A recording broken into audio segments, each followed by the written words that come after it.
let's begin with Luke chapter 9. And we're going to read what Jesus said here. Luke chapter 9, we're going to read 1 to 6. Okay. Oh, okay. There you go. Go out and fight. Oh man, we can't read that. Small.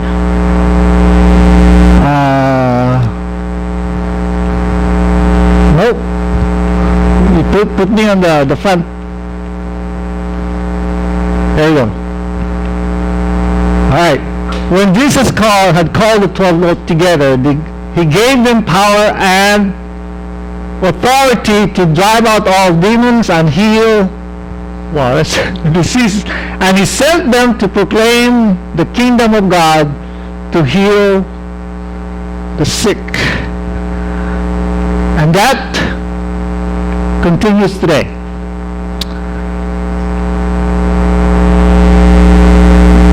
Okay. I'm not getting it here. Can you control it over there?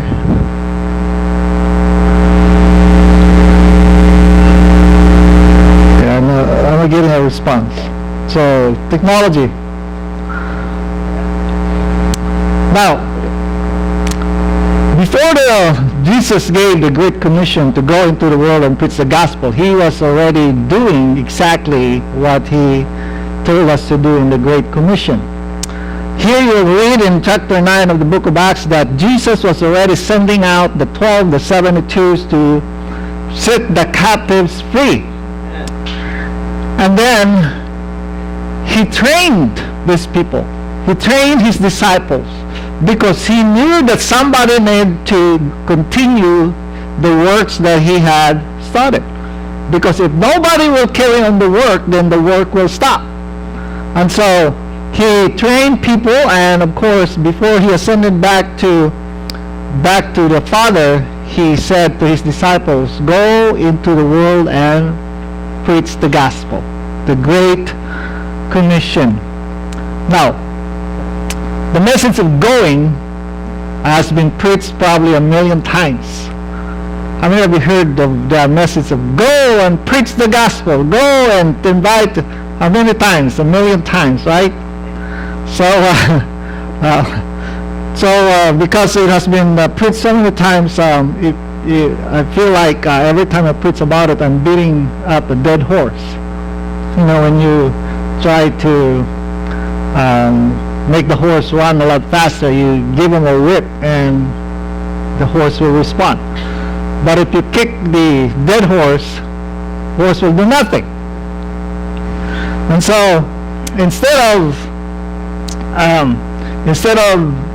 beating the dead horse, because again it is a proven fact that the longer you are a Christian, the less you respond. Right? The longer you have been sitting in the church, the less you respond to the challenge. I mean, it has been a proven fact that those who are new Christians are the ones that are going out preaching the gospel, sharing their faith. And so it's kind of like a dead horse. So,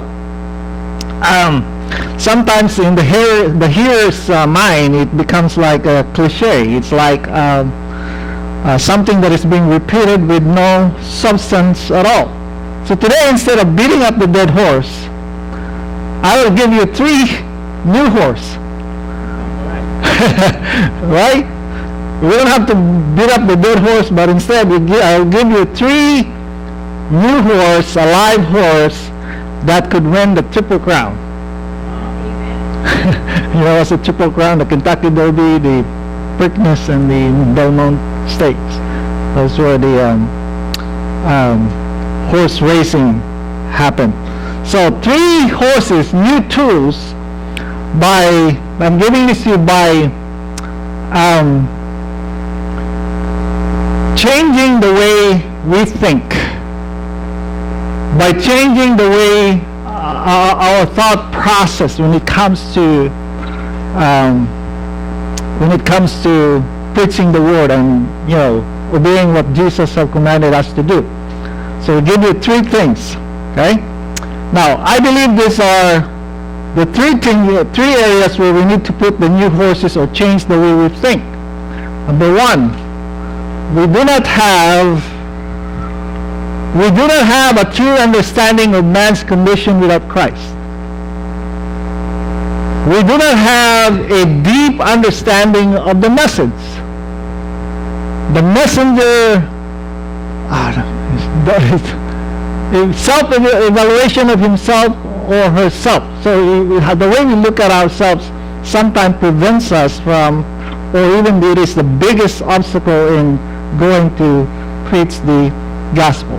With that, we'll go back to the Old Testament, to the book of Exodus, because the book of Exodus, again, is the partner of the New Testament, or the Old Testament and the New Testament cannot be separated. They go together. All right, so let's go to Exodus chapter 3. This is God talking to Moses. Remember the burning bush? Okay, burning bush, God talking to Moses.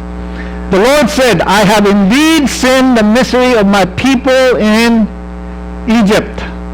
I have heard their, what is that word? They're crying out because of their slave drivers. I am concerned about their sufferings. Let's read through. Oops. Go back. Next one. There you go. Okay, let me go back. The devil doesn't want us to. Can you put it back in control there? Okay. I'm going to stop there. And now the cries of the Israelites has reached me, and I have seen the way the Egyptians are oppressing them. So now, go, I am sending you to Pharaoh to bring my people, to the Israelites, out of Egypt. Next one. Moses. But Moses said, God, who am I that I should go to Pharaoh and bring the Israelites out of Egypt? Now in verse 7, it gives us the true condition of man without God. And this is what we need to understand. First and foremost, we need to understand man's condition without God. Okay? It says, it is a life of misery, it is a life of slavery, and a life full of suffering. Man's condition without God is a life of misery, a life of slavery, and a life of suffering. Just as Jesus echoed this in Luke chapter 4 when he said, I came to proclaim freedom to prisoners and to release the oppressed.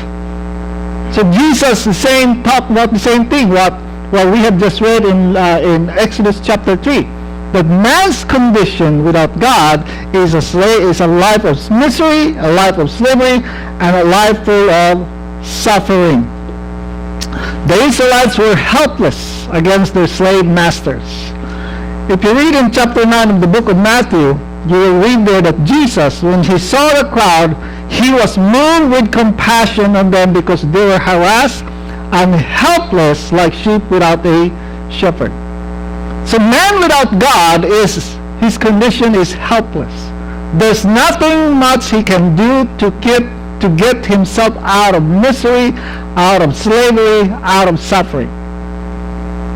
That is man's condition. So this is how God sees his people who are outside of his protection. This is how God sees people who are not under Christ, who doesn't have relationship with Christ. This is how God sees it. And we need to see people in the eyes of God. People are helpless, they are desperate, and that they need help. In Exodus chapter 2 verse 23, it says, during the long period the king of Egypt died, the Israelites groaned in their slavery and cried out, and their cry for help because of their slavery went up to God. And so this is what's happening. For after several years that they were under in Egypt, their slave masters, the Egyptians, have become their slave masters. They were helpless. Their situation was desperate. They cried unto God. And so this is what we need to look at, that the people that are outside of God, the people that doesn't have relationship with Christ, are people in slavery, suffering. They need to hear the message. They need to hear the love of God. They need to hear the story of Jesus who died for us on the cross. I know that we have been, if you read the Bible, we have been encouraged to pray for one another. We need to inspire one another as Christians, but the real battle is out there. The real battle is not here. The real battle with our enemy is to go out into the world and preach the gospel, set the captives free, and heal the sick. That's where the real battle is.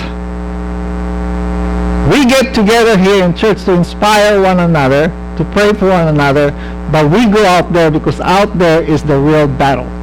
And we need to see God, the people's desperation without God. We need to see it from the eyes of God. This is how God sees it, and He hears their cry.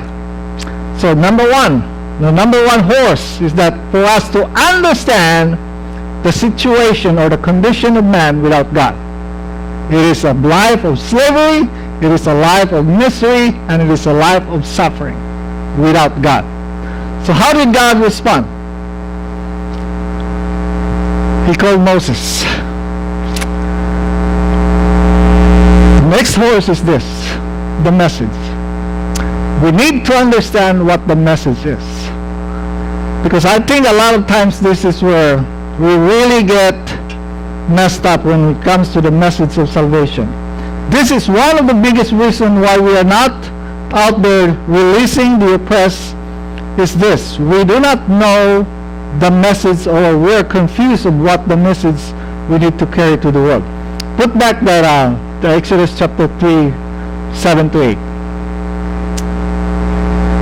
Right?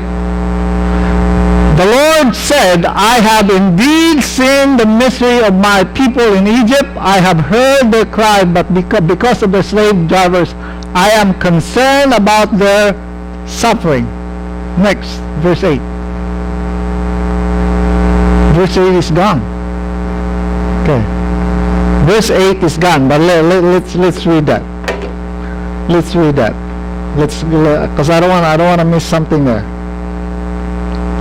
Exodus 3, verse 8. Okay. Here we go. Well, let me read from verse 7. So the Lord said, I have indeed seen the misery of my people in Egypt. I have heard them crying out because of their slave drivers, and I am what? Concerned about their suffering. 8. So I have, what's the next two words? Come down to rescue them from the hand of the Egyptians, and to bring them out of the land into a good and spacious land, a land flowing with milk and honey. There are three things there that I want to bring out, and out of these three things come out the message of salvation. Number one, again, we go back to the condition of man. Man's condition without God, he's living in a life of misery, slavery, and suffering. God's response is this, and this is what the message we need to bring to the world. First, He is concerned. God is concerned. What is concern? God cares. Make no mistake about it. When people are oppressed and suffering, God is not angry at them. He is concerned about them. We need to be careful when we do that. That we will not misrepresent God, because sometimes we got this idea that God is an angry God, so we go out there into the world and preach the gospel to them with fire and brimstone. That is not the case here. God is concerned. John 3:16 speaks louder, echoes what the what Exodus chapter 3, 7 to 8 says. For God so loved the world. For God so loved the sinners. So make no mistake about it, He is concerned for the oppressed. He is not angry. Now there will come a time that God will be a judge, but during this time, He is not an angry God. He is concerned. I mean, if God was angry before you got saved, you will not be here. While we were yet sinners, Christ died for us. So He is concerned. When people are suffering, He is concerned. And we need to see that from the eyes of God. We need to be concerned also. And that's the message that we need to bring to the world, that God is concerned about them. God is concerned about their suffering. God is concerned about their slavery. God is concerned about their misery. That is the message we need to bring to the world. And that is how we need to look at people, from the eyes of God. God is concerned. How many of you are concerned of your kids? When they don't come home early. Right? You're concerned. That's a curfew. But you're concerned. You worry about them. And this is the heart of God. When people are crying, He is concerned. Second part of the message that we need to bring to the world, God said in verse 8, let's read that again. Verse 8, so I have come down to rescue. Are you getting the message in that? He is not only concerned, He said, I come down. God is not sitting on His throne in heaven and, having just coffee or enjoying and just letting people just like telling people, hey, come on, do whatever you can. Come and just do your religious duties to get here in heaven. No, God is not saying that. Our God, when He sees us suffering, when He sees people suffering from sin, He came down. That is the difference between the message between the religion in the world and Christianity. Christianity is not a religion. It is God reaching out to man. Right. See, did you remember that song that we sang? He split me or something, so we could walk through it. Wow. That's the kind of message. That's the same message we need to bring to the people. He is not just sitting around and just waiting for us and telling us, okay, people, do your religious duties, and if you're done, if you're perfect, you have done it perfectly, then you come to heaven, you make it to heaven. No. He came down. Jesus came down. In Luke chapter 4, Jesus said again, I came that you may have life. He said He came. Jesus did not say that, well, nail yourself on the cross every Easter Sunday. Have somebody beat you up. And then you'll make it to heaven. No. The message that God has for us is that He cares. He came down. We do not. He's not sitting in heaven in His throne and just enjoying coffees, enjoying Starbucks and say, well, people, come. Do what you can. And when you get here, I will welcome you. No. He came down. To what? To rescue. Wow, that's the kind of God that we have. And that is why the message that Jesus tells us before He was sent back to the Father in the Great Commission, He said, come, people. Is that what Jesus said? No, He said, go. He told His disciples, and He tells us the same messages for us today. Go into the world and preach the gospel. Because we need to be like Jesus. If we are the messengers of the cross, if we are delivering the message of God, we need to do the same. God, again, did not sit around in the church and wait for people to come. He said, go. And that's why God said, I came down. And that is why he sent Moses. He did not, appear to Moses in a burning bush and said, Moses, I'm going to deliver my people from Egypt, and you wait here. Okay? He did not tell Moses, you just wait here. You sit around and watch your sheep and smell like a sheep, and then just wait for the people to come. No, he sent Moses to Egypt. That should be the message that we need to bring. That our God is concerned about people. Two, he came down. He did not just sit around up there in heaven. He did not tell the people to just do whatever you can to get here. He came. He didn't even meet us in the middle. He did not say, come to the middle and I'll meet you up there. No. He came down.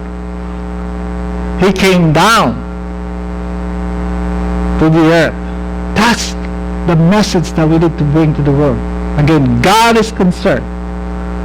That means he loves sinners. God came down. He did not sit around. Then the next thing, he said, let's go back to verse 8. So I have come down to rescue them from the hand of the Egyptians, and to what? Bring them up out of that land into a good and spacious land, a land flowing with milk and honey. Wow! This is the third message. This is the message that we need to bring. He is not only concerned, he did not come down to rescue us, but he's bringing people into a place where they can enjoy his blessing. For the Israelites, it was the land that flows with milk and honey. See, he doesn't only come to rescue, but he's bringing us into a life that is full of blessing. That's why Jesus said, I came to give you life and to have it to the fullest. So that we will not only be suffering in misery and slavery and whatever the devil throws at us. God came to rescue us and to give us a much better life. You see, when he bring out the Israelites out of Egypt, he did not just bring them out just outside. Okay, like, okay, we'll separate you here. No, God has a place and have prepared a place for them. That is the land of Canaan, where the milk flows with milk and honey. A better place. And not only that, God gave them law to change their mindset. To change their justification. See, the moment, this is the picture of salvation. The story of the the Israelites coming out of Egypt. This is the picture of salvation that God has put together. Okay, salvation because we are suffering, and then he came, he bring us out, the Israelites out of Egypt. He came down, and right after they came out of Egypt, God said, I am not going to bring them into a shortcut, because when they face war, they might come back. So one of the ways that God have put together, the plan that he put together in order to bring us to give us a better life, is to change our mindset. You see, for them, if they face war, they would go back to Egypt, because in Egypt, they always complain. They said, in Egypt, it's better because there's a lot of garlics there. There's a lot of meat there. So, for them to be purified from the slave mentality, God had to put them through and give them the laws to change their mindset, to free us. That is the message of salvation, justification, and sanctification. It's all right there. The message of salvation is God came down to rescue us. He justifies us and bring us out of Egypt, bring us out of sin, bring us out of slavery, and then He gave us the Holy Spirit to change our mindset. That is the message of God. It is not a message of condemnation. It is a message that God cares about people. And that is what we need to bring out there into the world. See, sometimes, and not sometimes, but I grew up in the time where it was the preachings about fire and brimstone. And I had a hard time going out to preach to the people, to share the gospel to the people, because, how can you preach to a person and you start preaching to them about condemnation? That's hard. But that is not the message. The message that God has for us is that He came down, He is concerned, and that He has prepared a much better life. That is the message. I mean, is it hard to tell people that God loves them? Or is it harder to tell people that God is angry at them?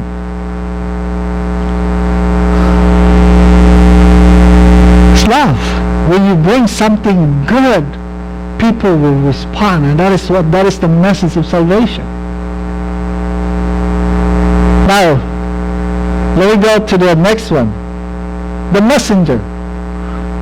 Okay, remember what's the first one? Man's condition. We need to remember man's condition without God. It's a life of slavery, suffering, and misery. 2, we need to understand the true message of God.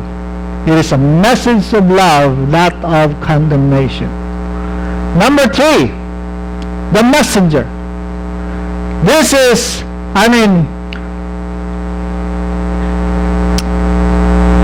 something that really, I think, affects a lot of people. The way we look at ourselves. God have called each one of us to preach the gospel, to go and preach the gospel. Each one of us, okay? Everyone that is called, everyone that is now Christian, everyone that have experienced the goodness of God is now being told to share the same message to the people out there. But there is always a problem with the messenger. And that's we need to look at. How many have read my post early this morning? No? Nobody? I posted something like, when self-worth and opinions overshadows your calling, you can kiss your ministry goodbye.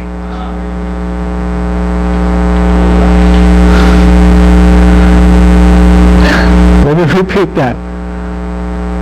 When self-worth and opinions of others overshadows your calling, you can kiss your ministry goodbye. Because it is when we evaluate ourselves. So this is the response of Moses. God said, Moses, I am calling you, I am sending you to Egypt to bring my people out. What was the response of Moses? Who am I? So this is one of the biggest problems, that why so many of us are not going out there, because we, like Moses, we evaluate ourselves. Instead of responding to the call of God, it is, instead of responding to the ministry that God had called us to do, we evaluate ourselves. Moses said, who am I? Now many of us would like, if I always use this example. If you're asked to pray, like, pray for a food brother, what is our response? No, wait for Pastor Phil. Right? Some of us will even think, I wish I was Billy Graham, where I can just preach to thousands of people. And some of the younger generations, grew up with the younger preachers. Some of you might be saying, I wish I was Francis Chan or Steve Furtick. For adult, maybe you don't know who are those. Or this younger preacher generation pastors. We begin to compare ourselves to these people. I wish I was sister this and this. I wish I'm brother so and so. But we begin to, when God calls us, we begin to evaluate ourselves and we compare ourselves to others.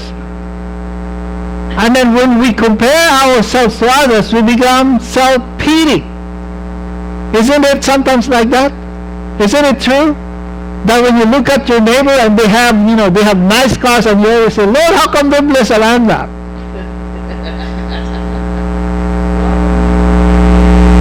Here in America, we even say, I'm poor. There's no poor in America. A lot of people are poor by choice. I mean, go to the third world countries. They have no choice. Oh, by the way, why is it called third world? We use that word, right? So many times. That's just off to the side. Because I hear people a lot of times, even in our Bible study last Friday, we talk about the people in the third world countries. Is there another world? There's a second world and there's a third world?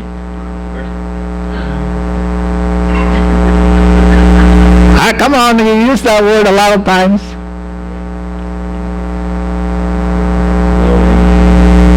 But what is it? Why is it called third world?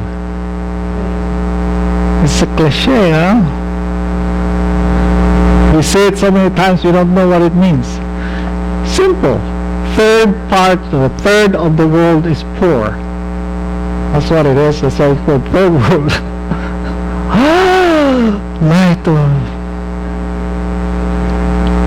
This is a third of the world are poor. That's what it is. Okay. But that is how we compare ourselves. We evaluate ourselves and we think, no, I cannot do it. I am not strong enough. I am not bold enough to say it. I am not talented enough. I am not gifted enough to do it. You see, what God said, I made you. Moses said, Lord, I stutter. I don't know how to speak. God said, who made your tongue? You see, when God calls us to do something, He doesn't give you a responsibility that is bigger than you can do. See, when God calls you to do a ministry, He is not giving you something that is much bigger than your ability. He calls you to do something. You see, God is the one who created us and He knows who we are and He knows our ability and our capability. He's not giving us a big responsibility more than we can handle. He knows exactly who He is talking to. And Moses was saying, I do not know. See, let's see the problem of the messenger, because we evaluate ourselves. And then, here's another one. Moses said, but what if they ask me? Who sent you? God told him, go and talk to the elders of Israel and tell them this is exactly my plan is.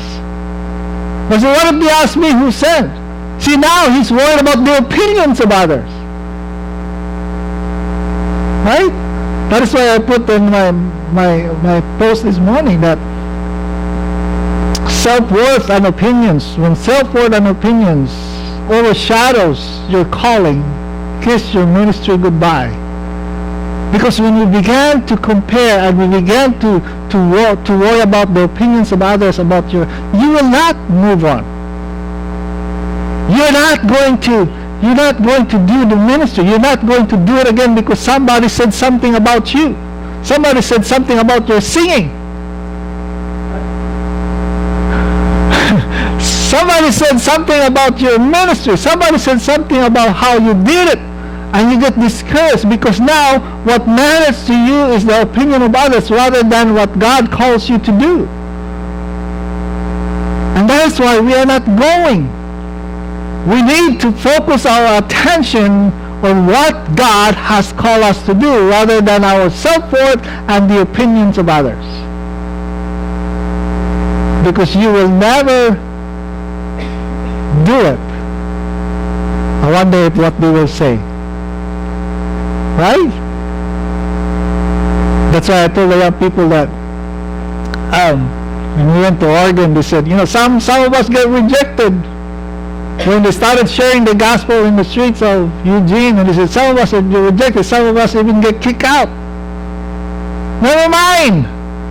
Let them kick you out, because it is not about what they're doing, it is about what God has called you to do. That is where, when we look at ourselves as nobody, you are going to be paralyzed. When you look at yourself and compare yourself to others, you're not going to do because you are not smart enough. You are not prepared enough. And when we listen to the opinions, the negative opinions of others, and sometimes even the positive opinions, we will not do what we are supposed to do. I like to read to you in Zechariah. Do you have that? Zechariah? No? Alright, here. First let me explain. Zechariah. Zechariah was a prophet during the time of the rebuilding of the temple in Jerusalem, after they were exiled in Babylon. After they were exiled in Babylon, God brought them back and they began to rebuild Jerusalem and the temple. But they could not finish it, okay, because of something. So, let me read from my Bible because I can't see that. Chapter 3 of Zechariah, chapter 3, beginning with verse 1. Then he showed me Joshua the high priest. Now this is not Joshua Moses, okay? This is another Joshua. The high priest standing before the angel of the Lord, and who? Satan. Two opinions. Have you seen this commercial where there's the devil on one side of your shoulder? There's another, the angel is on the other side. Standing at his right side to accuse him. The Lord said to Satan, the Lord rebuke you, Satan. The Lord who has chosen Jerusalem rebuke you. Is not this man burning sticks snatched from the fire? Now Joshua was dressed in filthy clothes as he stood before the angel. The angel said to those who were standing before him, take off his filthy clothes. Then he said to Joshua, see, I have taken away your sin, and I will put rich garments on you.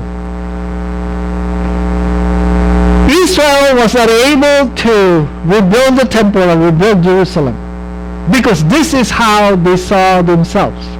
There was Satan that was accusing them of wrongdoing. There was Satan there accusing them of their sin. And because of that, they were not able to rebuild the temple. They were not able to do what God has called them to do, because they look at themselves as nobody and was so dirty. So when we are a messenger, if we look at ourselves as nobody and we listen to the opinions of others, we listen to the opinion of the devil, you cannot do anything. That is what's happening here in Jerusalem. This is how Israel saw themselves. And again, when we see ourselves in that situation, when we listen to the accusation of Satan and telling us, you're no good, you cannot do it, then you cannot do it. What did the angel do? Take off that filthy clothes. What says here? Take off his filthy clothes. Then the angel said to the sea, I have taken away your sin, and I will put a rich garment on you. off that guilty feeling of being dirty because you put on the righteousness of Christ. So this is a picture of Israel not able to do what God has called them to do, because they were evaluating themselves, and they look at themselves as pretty low, and they listen to what the devil says to them. So in the moment we begin to self-evaluate and listen to opinions, you cannot do what God has called you to do. But God wants us to focus instead on the calling that He has called us to do.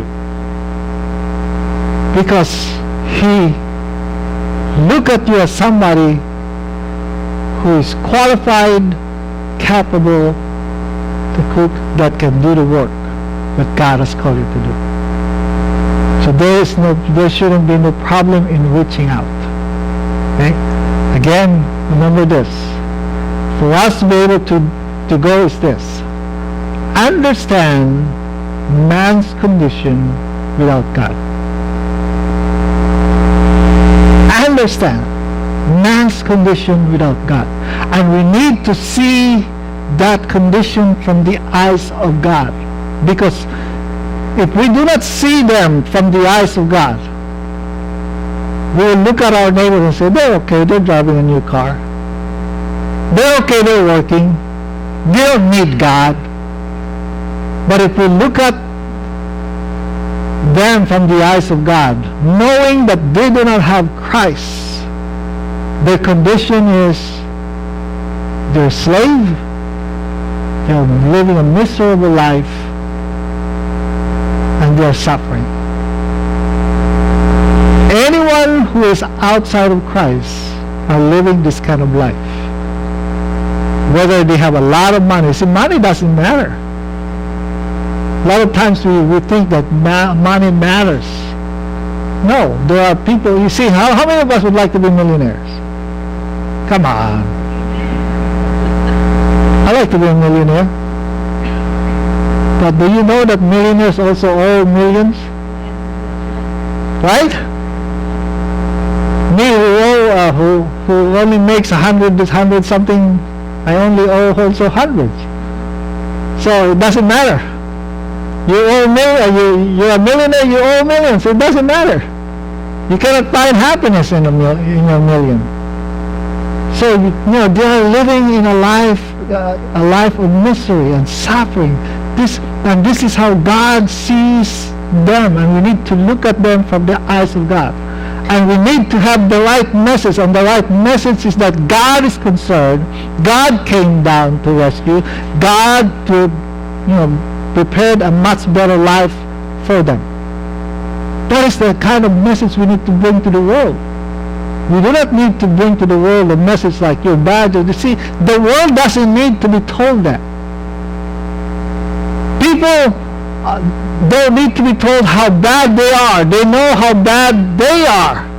They're looking for answers.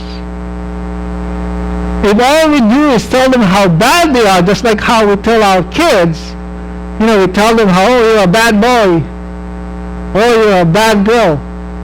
We just tell them, but we are not telling them how to be a good girl or to be a good boy. We don't give them the answer. See, that is how the world look at themselves. They don't need to be judged. They do not need to be condemned. They're looking for answers. And you and I have the answer to the misery and the suffering. The answer that we have is Jesus Christ Himself. Yeah. And as a messenger, focus on your calling rather than your self-worth. I mean, no matter how much we heard this message that your self-worth is in Christ, we always fall back to looking ourselves without Christ. We always say, I do not know. I do not know how to do that. I mean, we have work this Saturday. And I'm pretty sure that you heard the announcement, right? Amen? Nobody wants to say amen. Have you heard the announcement? I don't know, some of you are already thinking, I don't think I can come. I don't, because, like, I do not know anything. You're already focusing on you cannot come. Our first response should be, I will be there. Right? I mean, when every time there is an invitation, every time there is something given, if our response is always negative, then you will start with the negative. If we say there is a work Saturday and we look for excuses and we always look for the negative, I can come, then you will not come.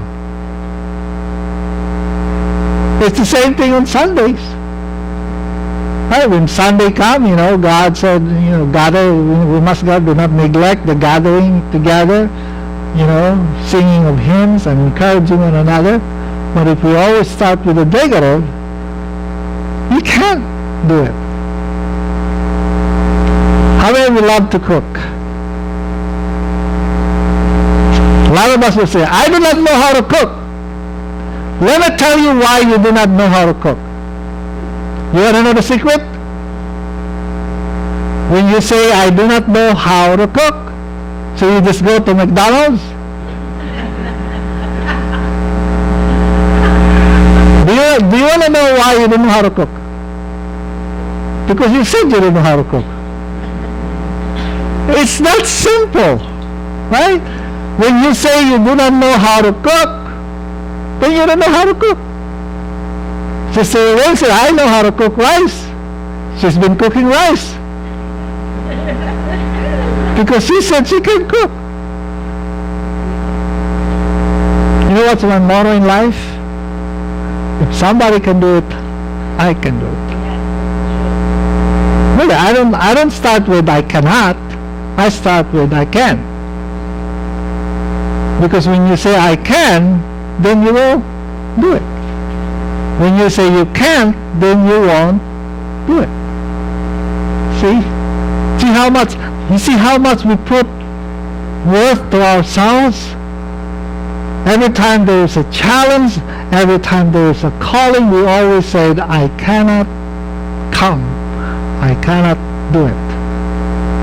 How many of our ladies are going to the Monterey? Amen. Luncheon.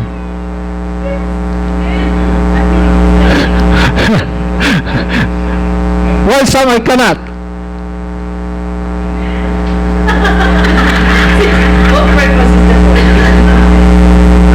I know why. You start with, it's too expensive. It's $40. We'll give you your $40. We'll give you your health so you can go to work. See what I'm saying? When we started with the negative, you will stay negative. When we say that I do not know what to say, when I am sent to go out into the world, I do not know what to say, then you do not know what to say. Because you start with that. Start with your calling. Focus on your calling instead. And you see, the last one, and I'm going to close here. You are not going alone. You are not going alone. You are not going to do it yourself alone. God said, I will be with you. And God backed it up with his power and his authority. He went in front of Pharaoh, Moses did, and God performed great miracles through Moses. And Jesus said this, he has given us authority to what? Drive out demons, heal the sick, and preach the gospel. There is that authority that goes with you. So you are not doing it alone. You are not doing it alone. That is why Jesus made sure in the book of Acts when he said, do not leave Jerusalem until you are endued with power, and you will become my powerful witnesses. You've got to start with that power. You've got to start with the power, start walking, understanding that the power of God is in you. Instead of saying, well, I cannot do it. Go out there, you have the authority and the power that Jesus gave. Release the oppressed, set the captives free, heal the sick, preach the gospel. How many of us have heard that message before? Praise the Lord. Yes. So many times. So the new horse that I gave you today is this. Understand man's condition without God. Preach the right message. Do not deviate from it. Do not change the message. The message is God is concerned. He came down, and He came down to rescue us, to give us new life. That's the message. Yes, thank you, Jesus. And the messenger's message is that do not allow the devil to tell you that you are worthless, because you are worth $1 million in the eyes of God. Amen. Do not start comparing yourself to others, because you are who you are. God created you that way. You are special in His sight. Can you imagine if there's exactly the same owl nebulous around here? There's two owl nebulous running around during worship time. See? God created him that way. So don't compare yourself to Brother Al. Can you imagine if there's two Pastor Phil here? I wouldn't like that. There would be a competition on how the way I look. I want to be me without competition. Right? You know, can you imagine if there are two Brother Roys over here? Sister Elaine will be confused. You are who you are. God created you that way. You are special. You are not like anybody else. So do not start comparing yourself to others. Do not compare your ability to others. Just focus on God, on what God has called us to do. Do not allow the other people's opinion to define who you are. You are defined by God's calling. See, when God called Moses, He knew who Moses was. This is how God saw Moses. And He even said, Moses is my friend. See? Do not compare yourself to others. Instead, focus on what God has called you to do. And I will guarantee you that the moment we look at the people from the eyes of God and we give the right message and we will focus on our calling rather than what people say, you're going to go and fight. You are going to go and not be ashamed of the gospel. Like Paul said, I am not ashamed of the gospel, for it is the power of salvation. There's nothing to be afraid of. There's nothing to be ashamed of. Go out and fight.